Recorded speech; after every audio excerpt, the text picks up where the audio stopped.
My name is George Loukovski-Cartwright. I'm currently a student in Bristol. I'm from Hertfordshire. George, you've been at this event today where we've been talking about human rights abuses in Pakistan and the fact that the European Union, through the Commission, is actually funding the government which is carrying out these atrocities.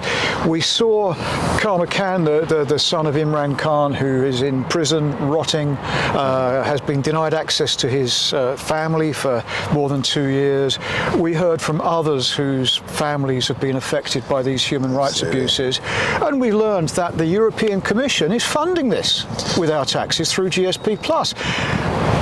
What do you think about that? What do you think about a big government? We're supposed to respect our politicians and our governments using our taxes to fund what we heard as a fascist regime that tortures people. Absolutely. It was a very compelling and distressing speech from Naseem Khan in there. I agree, these are flagrant human rights violations. I believe suspending GSP plus benefits, it's good to pressure them to do something about it, but however, I think there are some geopolitical considerations at play here. If we suspend the GSP plus benefits, I believe that could create more of a drift to China. I think Islamabad could perhaps double down on Chinese interests, and the EU would perhaps lose a bit of leverage, not just economically and politically. When it comes to enforcing human rights conditions, if they drift towards China, they haven't got great standards such as the EU. So I think that there are considerations, but I think that the European Commission should absolutely review the GSP plus benefits with geopolitical considerations at play. It is reviewing it very shortly. There's a consultation coming up, and we're very pleased because our white paper has been accepted as evidence for this. Yeah. The first time we've ever even had an email answered by the European Commission. But the expectation is that the situation will carry on as per normal. Mm-hmm. And as we heard in the conference, some 60 billion per year Pakistan is benefiting from this agreement, and that money is not trickling down. You know, we're hearing about people living in villages that have no fresh water.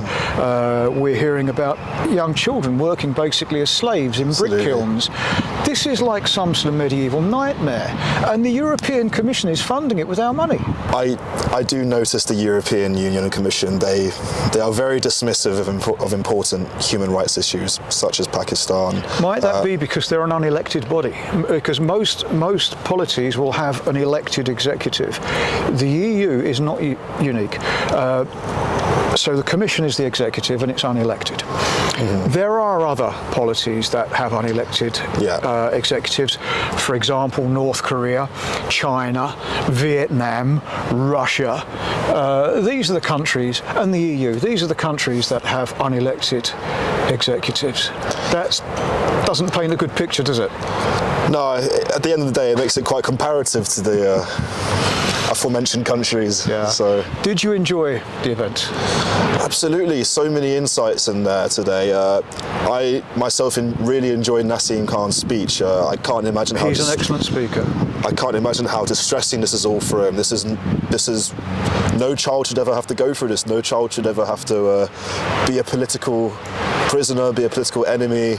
Yeah. It's disgusting that he's not able to see his family, and I really sympathise with him, and I wish him all the luck. Thank you.